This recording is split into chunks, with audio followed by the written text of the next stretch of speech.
if we take on a role that's bigger than us, we either sink or swim. So how did that journey transpire then? Just have belief, if you're listening, in your vision. What was the decision-making process there? I think it links to a lack of ego, because truly, Angela, people were very snobby about this. How did you develop those skills? I've always been a strategist. I'm a business strategist. That's how I grow the brands. How did you transition from that position into then getting onto global stages and training people like Chanel?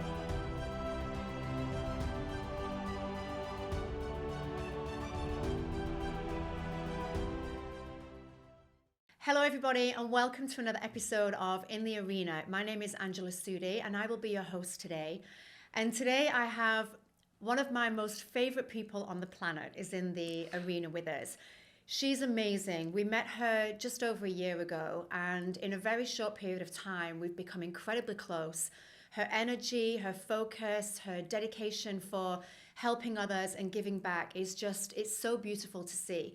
And when you see her energy, you'll know exactly what I'm talking about. Welcome Sharon Lowe to our studio today. Thank you. Sharon she's a global motivational speaker. She's a mind coach, and she's also a best-selling author of her own book, which is called The Mind Makeover, which we'll talk about in a moment. She's got the most amazing style when it comes to engaging her audience, teaching through real life skills, and helping to motivate and help others to achieve their dreams in life. So I can't wait to dive into this conversation. Sharon, welcome to the studio today. Thank you. I feel so loved and so welcome. Well, you are. But I feel that love. And what a beautiful introduction. And I'm just going to say right back to you because we were meant to meet. There are people in our life that we're blessed to meet. And Dariush and yourself are those people.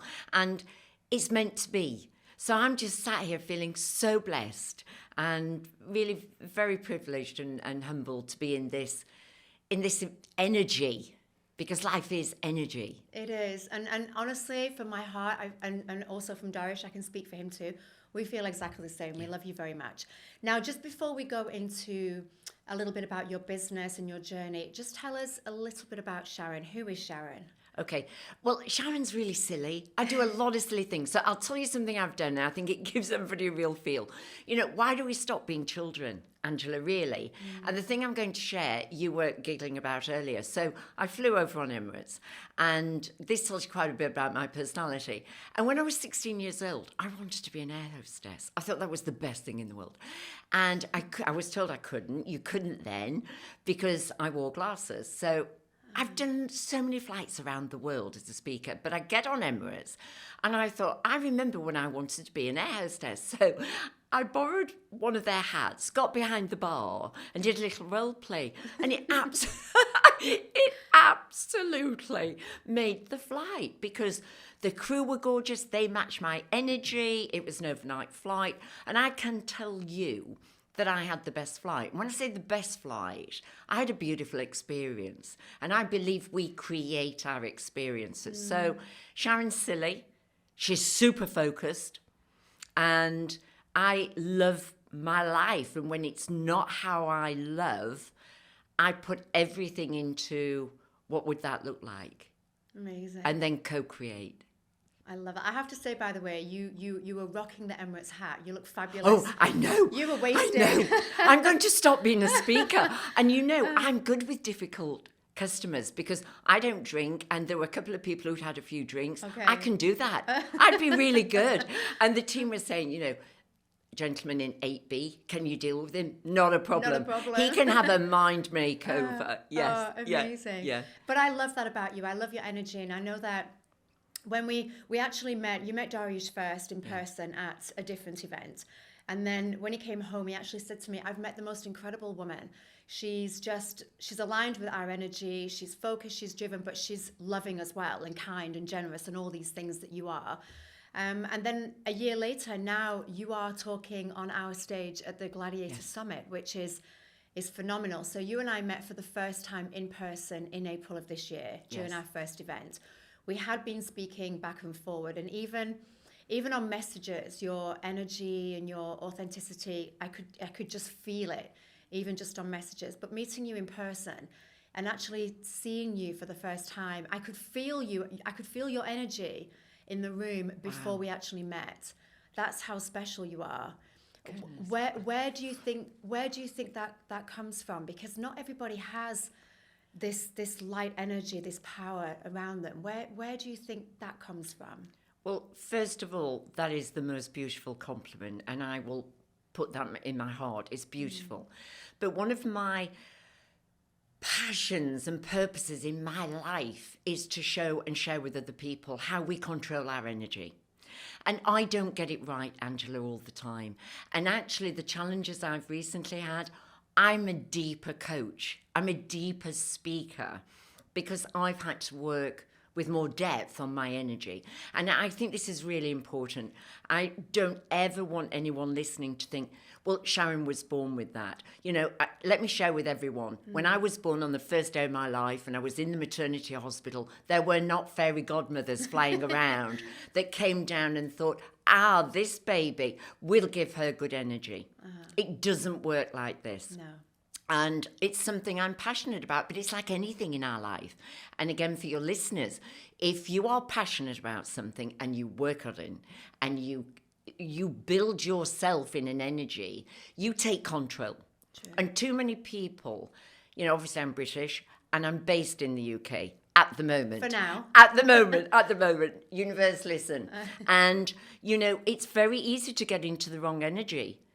True. We choose the energy field. But I also have things I do.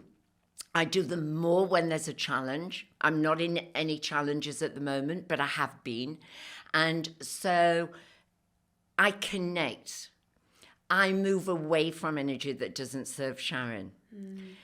Going back to that flight, there were a few people unhappy. It was late, leaving. Well, let's bring some humor to life. Getting annoyed with the pilot doesn't get us to take off. True. So again, we choose our energy. And I chose humor. I chose acceptance. I have great faith. It gets stronger every day for me. And I truly believe I'm guided. I'm speaking for you at Gladiators, and it's such a privilege.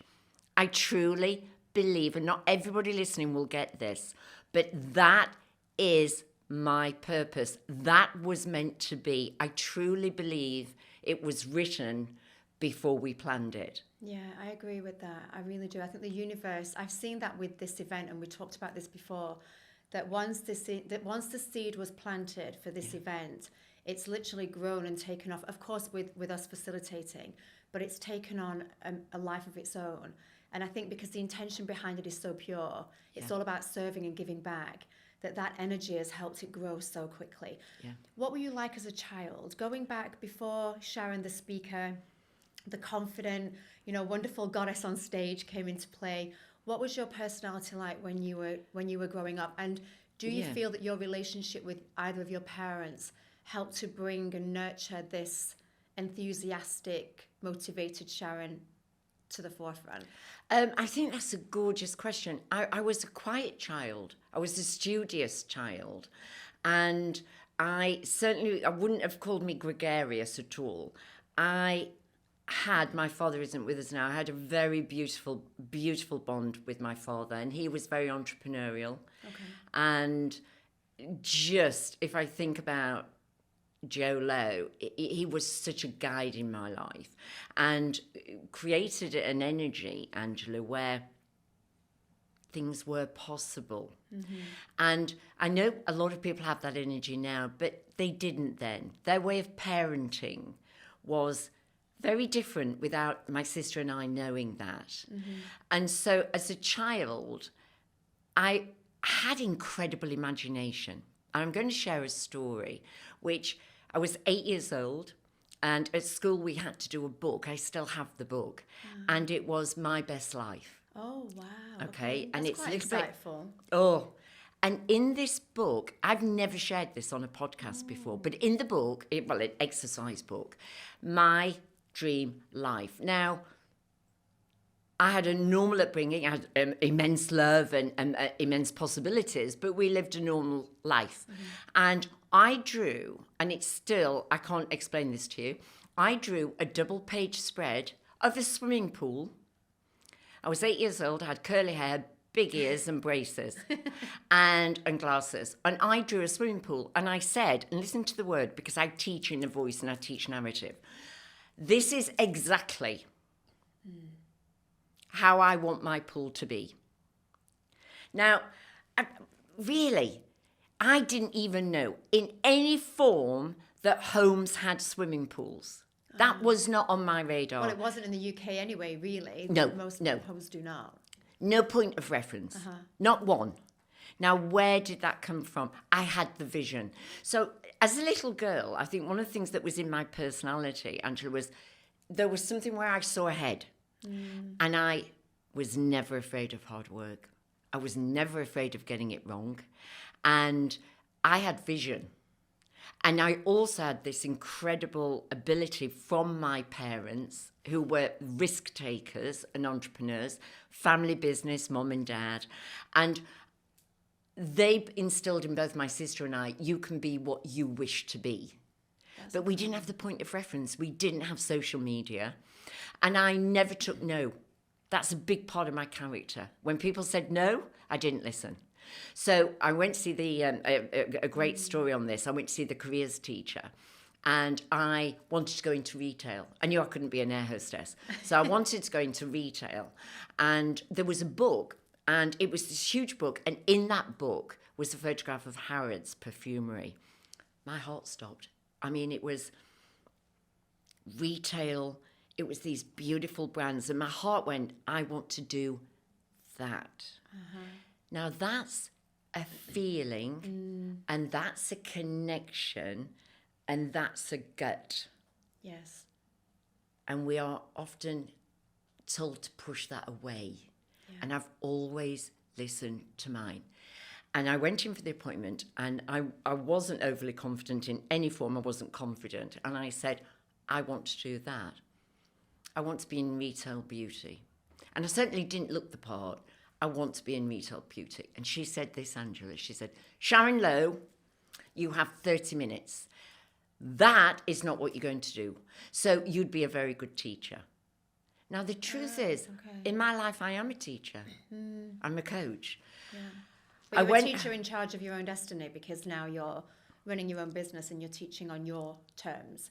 Not in an institution where you're teaching somebody else's curriculum. You're teaching your life lessons and your beliefs, which is where the power comes from. And that's being a coach, and that's what I wanted to do. I came out completely demoralised. And part of my drive, and I always talk in any school that invites me, is what, and this takes my breath away, Angela, what if I'd listened to her?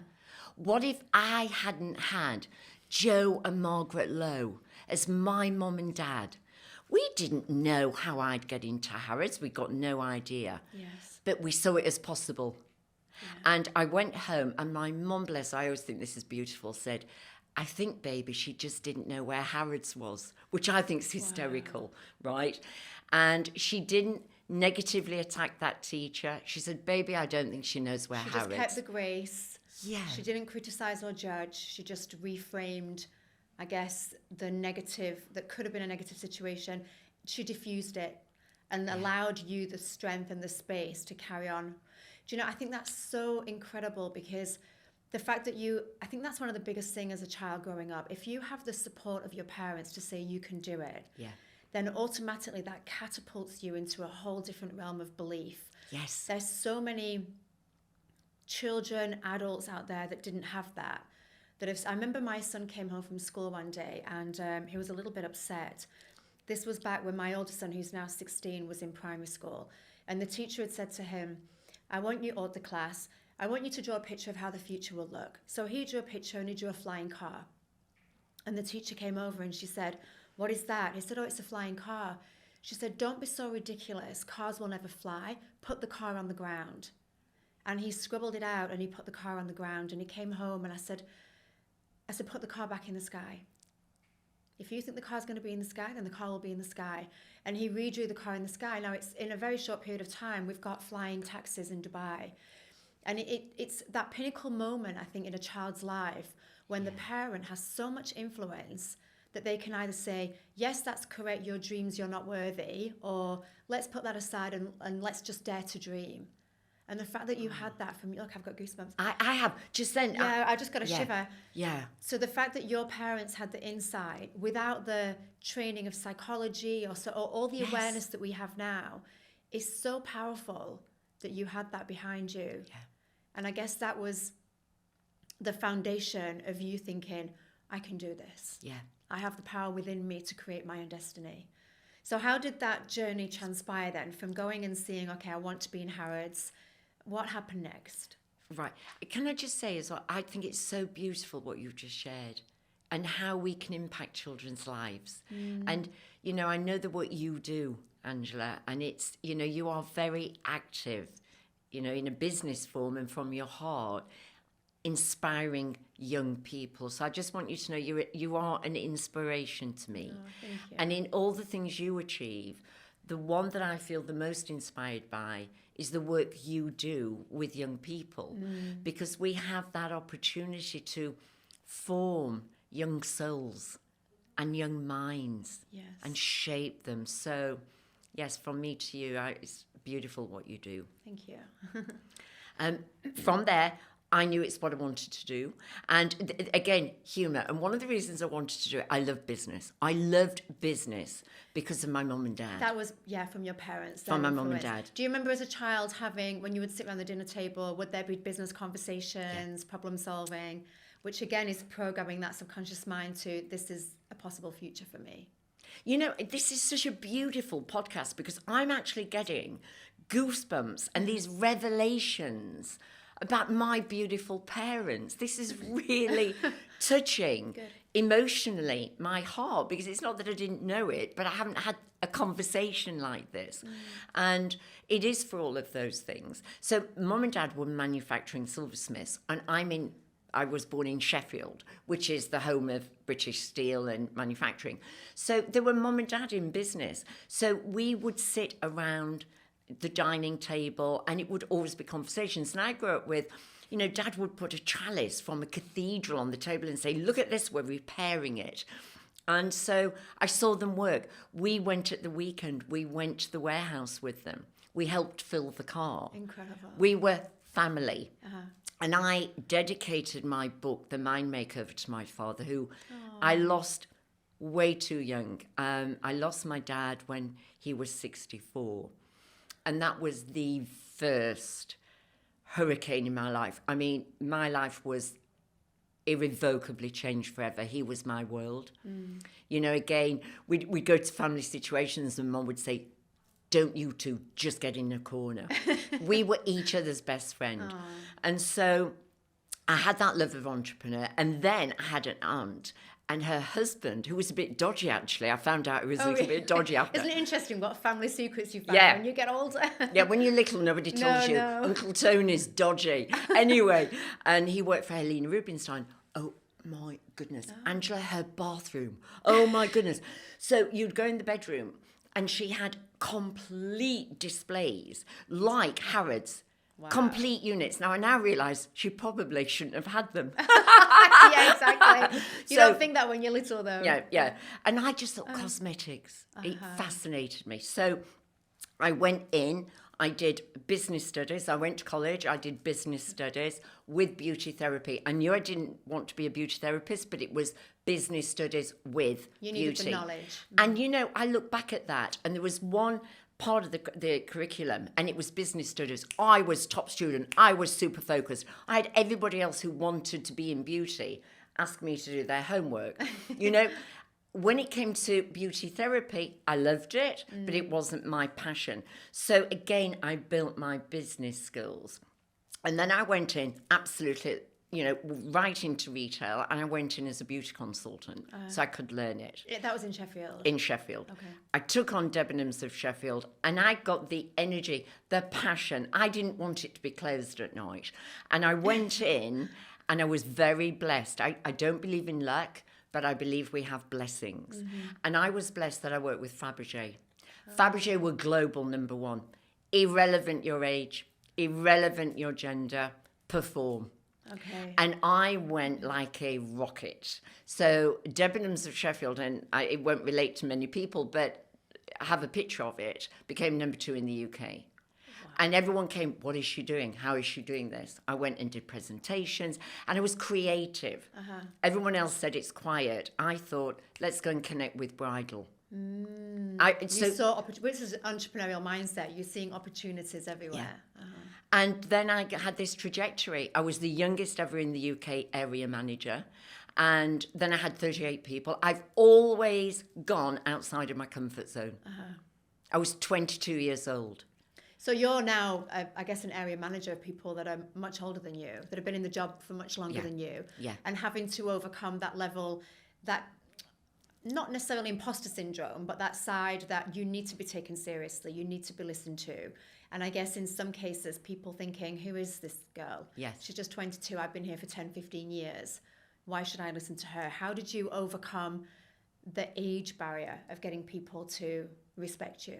I think that's such a great question, because none of us do it consciously. If we take on a role that's bigger than us, we either sink or swim. True. Right? Swimming was the only option for me. I was going to Phoenix. So I learnt running.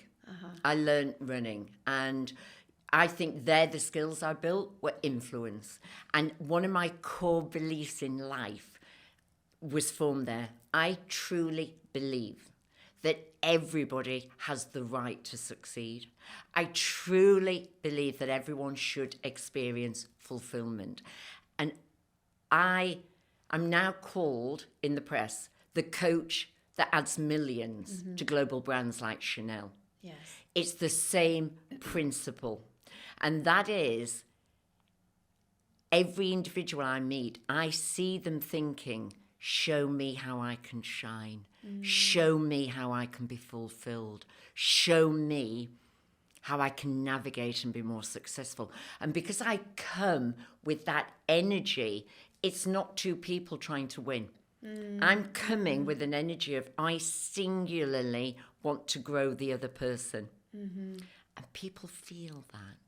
They feel it. It's not tangible. Yeah, because the ego is put aside. It's not let me try to prove to you how great I am. It's let me prove to you how great you can be. That is a line. Can I use that? That's perfect. We can trademark it. We'll trademark it. Look at us two. Sharon and Angela's trademark sentence. Yeah, quote. Look at us. No, but it is. And that, I guess, when you're coming from that energy, then naturally, how can I not receive that? Because you've got my best interests at heart and you want me to do well. Yeah. But that is also very much your personality, because you are incredible. You are amazing on stage, and you have such a gift. You have no ego. I noticed that the first time that we met and the first conversation that we had. You don't have that. You could easily stand and say, I'm this and I'm that and I've achieved this. You don't do that. You're very much, okay, this is what I offer, but let me see how I can serve you. Where is it that you're struggling? You don't have the ego that, we see with a lot of speakers. Thank you. Don't have that. You're just so genuine. And I guess that's why people feel, that's why I warmed up to you so quickly, because instantly I connected with your energy. Yeah. And that, beautiful, but the gift for me, when we have a good heart and we want to grow people, I'm feeling emotional. The gift for me, I didn't want to be top Northern area. I wanted 38 women to go home and experience a feeling they'd never had before. I wanted them looking in the mirror and going, I did that. Yes, yeah. And that's what I trigger in people. And whether that's an enormous audience for Chanel, I coached Chanel in the UK for the very first time in their history. They moved market share. And that's when the press said she's the coach who adds the millions. What a title to have. I mean, there's no better title. So tell me how that journey happened. So now you're working as a beauty consultant, but you're obviously running your own team. How did you transition from that position into then getting onto global stages and training people like Chanel? Yeah, that's a jump, isn't it? That's a jump. Gigantic leap. And everybody listening, it's like how beautiful your son saw a flying car. Just have belief, if you're listening, in your vision.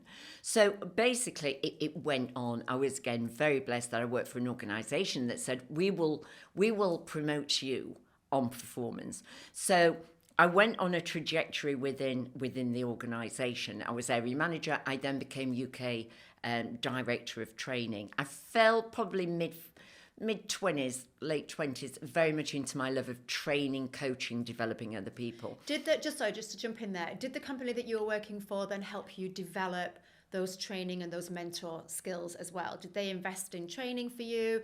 Did they invest in workshops for you to go on? How did you develop those skills? Okay, yes and no. And again, everybody listening, please assimilate this and listen to this for yourself. So, yes, they did, but they were very much the program of, we'll put you on this program, quite rightly, commercially, because then you'll be greater in this area and commercially it's viable. I realised, and I haven't shared this in years, so I'm blessed I can share it. I realised that a great challenge for me was presenting. Oh, wow. That surprises me immensely. Yeah. Because I wouldn't think presenting, you would be fazed by that. And I'm presenting as in public speaking? Yeah.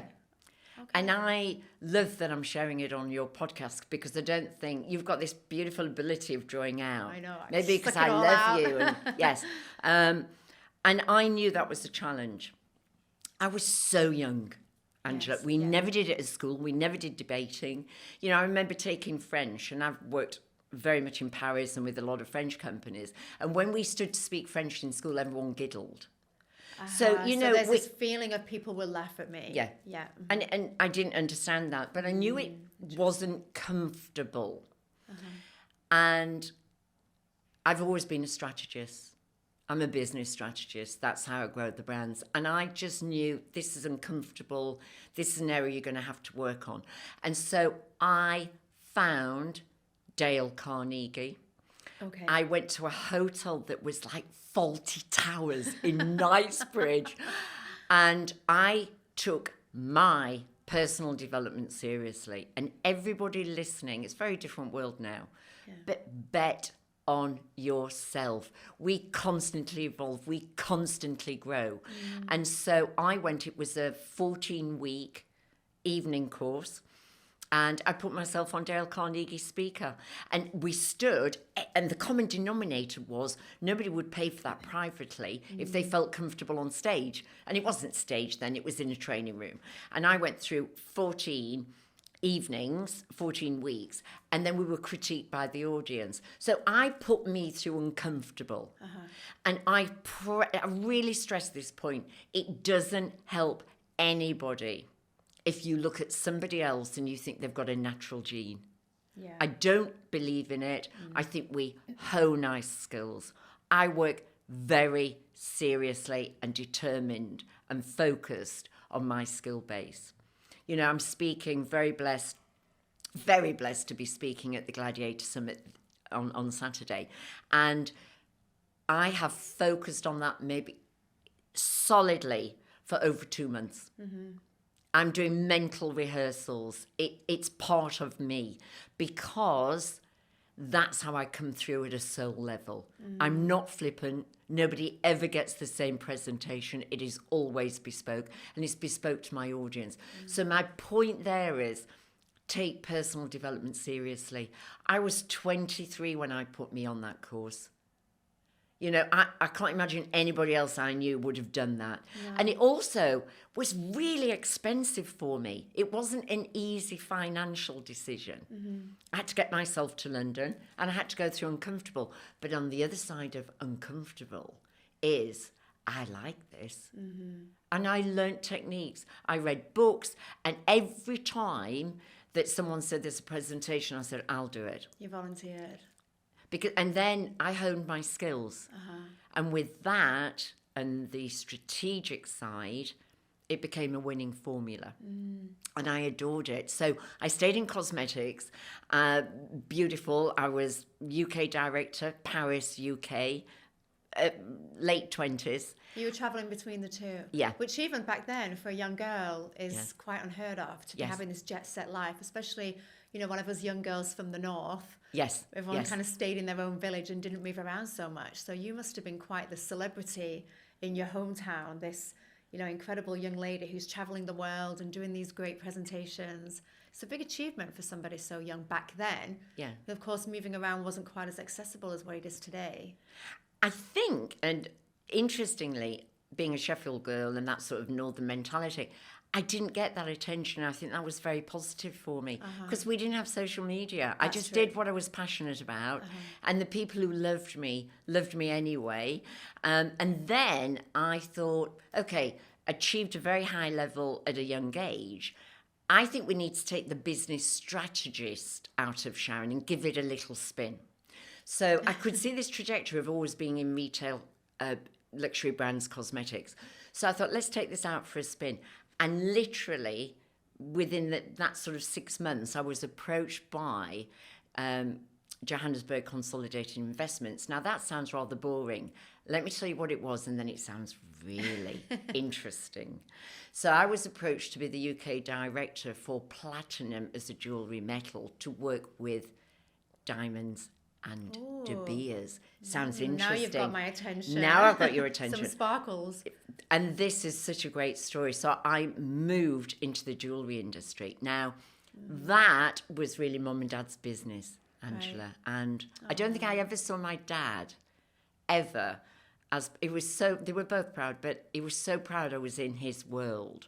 And I was writing articles in Retail Jeweller. And again, I had to learn. So then I had an association with Germany, Japan, and obviously Johannesburg. And that was a very beautiful part of my life. And what were you doing for them exactly? What was your role there? My role, I actually said, I think I'm Father Christmas, because they were totally funded by the mines. We were, as an agency. And so I was the UK training director, which meant any retailer that was representing platinum as a jewellery metal with diamonds, we would do events. I would do training. It was more sales and marketing. And that, again, just pushed my horizons. But a point I know you'll love is I was 31 years old and I was insured for £1 million to wear £1 million of diamonds if I was on stage with security. So they would sponsor, obviously you have to look the part and you're representing the brand. Yeah.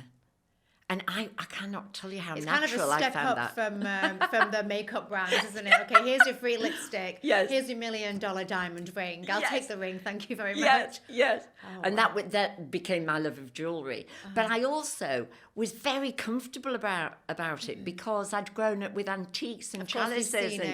And they weren't mine. I was wearing them. And that was a phenomenal roller coaster for 3 years. I was going to Germany and speaking in Germany, and I just thought it was natural to wear $1 million worth of diamonds. It's quite setting the bar quite high for a husband to come along, isn't it? Yes. I'll take this one. Big gulp. Yeah. Well, I always said I married Roger. One, because he was the first man I desperately at a soul level loved. And Roger isn't with us anymore. But I had, my love was so unconditional, complete. And I always said he was also the man who was never frightened of my love of diamonds. Okay. He had the most exquisite taste in jewellery and was the love of my life. The love of my life. So, yes. And then I went back into cosmetics. So you've left, now you've gone cosmetics, jewellery. Why did you leave the jewellery industry and go back into cosmetics? Was it just a better position came up, or was that where your passion was? What was the decision-making process there? That was another shift, because then I thought, right, let's look at this wider. I felt I'd got a great experience on retail, and I went to the library, and I thought, let's really look at the industry. We just couldn't pick the phone up and scroll. And I started to read about direct sales. Okay. Nobody did that. And again, I think it links to a lack of ego, because truly, Angela, people were very snobby about this. It was, of course, you've got brands like Christian Dior, Estee Lauder, Chanel. And of course, they're beautiful brands. They're my clients. But direct marketing was seen, and I can only say UK at the time, but almost like Tupperware. Avon. And by the way, I spoke for Avon 18 months ago, and one... Are they still going? Yeah, they are. Oh, they gosh. are. And 101,000 Avon representatives had access to my presentation of the Mind Makeover. Incredible. Gosh, I remember Avon from when we were kids, and Mum would have it delivered to the door, and we'd tick off what we wanted. Yes. That's incredible. Gosh, all those years It's later. still like that. And that was They still have the books that go to home, do they? Yeah. And that was digital. We're in COVID. I guess it saved people during them when no one can go out and about. Yeah. And I said 101,000. That's crazy. And I did that from the office in my home. I mean, that's jumping a little. But I wanted to look at direct marketing. And that was fascinating for me, because what it did was it grew my knowledge. It kept me visionary. Too many people can get sidetracked. Be visionary. I mean, now at the touch of a scroll, we can find out anything. But I was always want to investigate, learn, go a little bit deeper. And so I then took a very brave step and jumped. I was approached, but not directly, by an organisation that was based in South Africa, and it was a direct sales organisation, and they wanted a representative to open the UK. But it meant and this is the entrepreneurial side. I'd been corporate when I flew. Safety zone. Safety. I got my salary. If I was working in Paris, a ticket arrived. Yes, yeah. A car was there, and I pushed me out of that. Nobody else did that. And it was a little bit like going on the Dale Carnegie course. I mean, my boss at the time said, I think you're having a breakdown. He actually, John, I mean, he was so adorable, John. He said, I can't think of any other reason you would leave all you've got to do this. Truth, I'm not even sure I know. Well, because you're a visionary and you want to do something that's not the norm. You want to push yourself out of your comfort zone. That's why. And how can you explain that to somebody? It's something within your personality that has this need, this desire to do better or do different or do new. It's just something that's within you. And I think as an entrepreneur, that's what differentiates an entrepreneur from someone that is not interested in running their own business, because they like that safety net. An entrepreneur is not about safety. And I was asked a question recently, do you think entrepreneurs are born or made? And I said, well, I do believe that we can develop entrepreneurial skills, but I think that slight personality trait where you're a risk taker, I think you were born with that. There's something within us that is not afraid. Not afraid, we're always afraid, but there's that extra sparkle that goes, go for it, push yourself. You have explained that better than anybody has ever explained that to me in my life. Oh, well, thank you. I take that. Seriously, I'm absorbing it. Okay, thank you. And that's the other thing I would say to anybody listening. Absorb when you're given magic. We're too quick to move on. True. So many people, I've coached thousands of people, and they miss success. And it's not because they didn't have it. It's because they didn't stop and appreciate it. I like that. And you've just given me a learning. And I'm really grateful for that. Thank you. And it was pushing out. And also, the story now is why I'm speaking at Gladiators, because it's that part of my personality. Because what happened was I had to fly to Johannesburg. I went to live there for a year. Well, that's a big thing, because Big that's thing. not safe, and having all the stigma around, Yes. especially a young woman on her own moving somewhere like South Africa. Yeah, it was huge. Yeah, it's and it was in huge. apartheid, but it was a South African-based, owner-based company. Okay. No way was she going to give the UK to somebody who had not been on the ground and done it. So I went from that life to arriving in Johannesburg, becoming a distributor. I was driving around Johannesburg. I had no sat-nav. I had no idea where I was going. She gave me a car. It was so bad, this car, right? I had to lean forward. Flintstone's job. Oh, yeah, it was.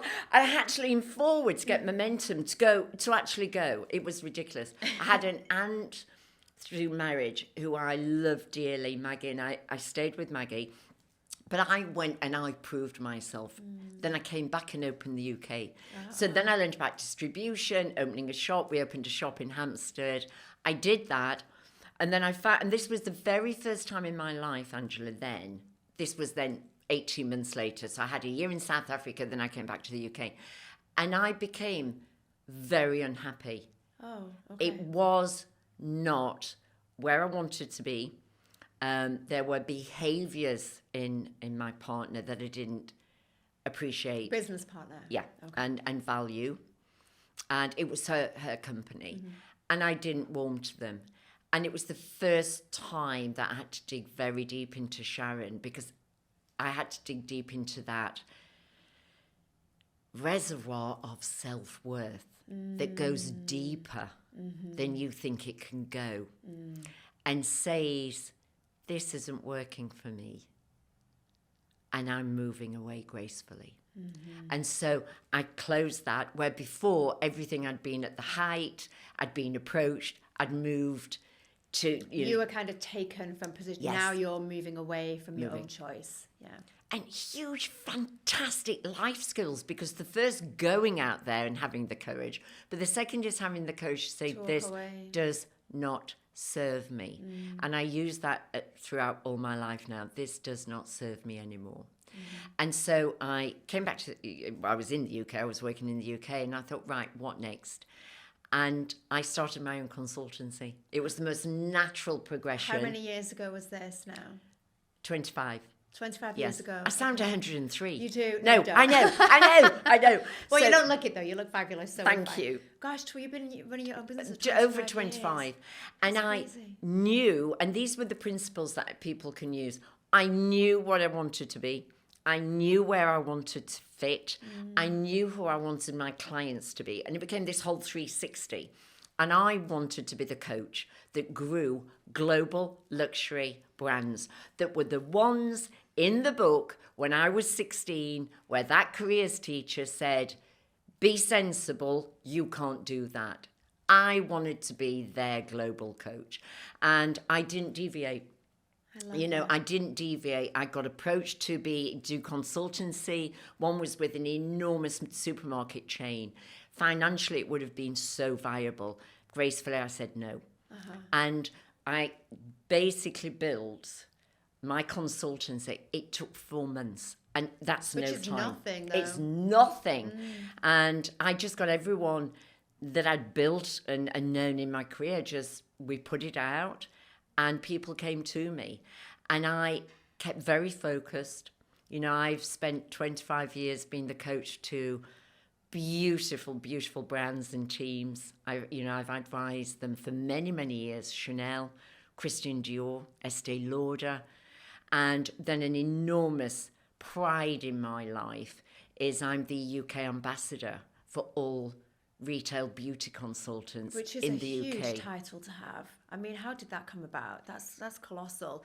I know with when I've looked at what your whole journey, but what you've been doing the last few years, and how you are so because to work for luxury brands anyway, you need to have a certain level of very, very, very high standards to even get into these brands.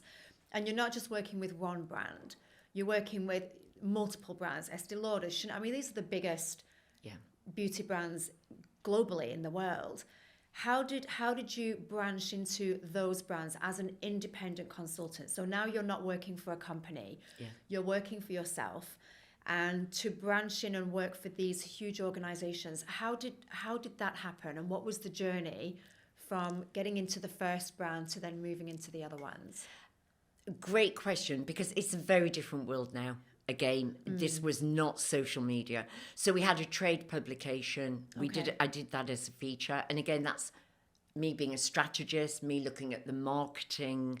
So that was one of the first things that I achieved, that I had a publication. And I did an article. Publication?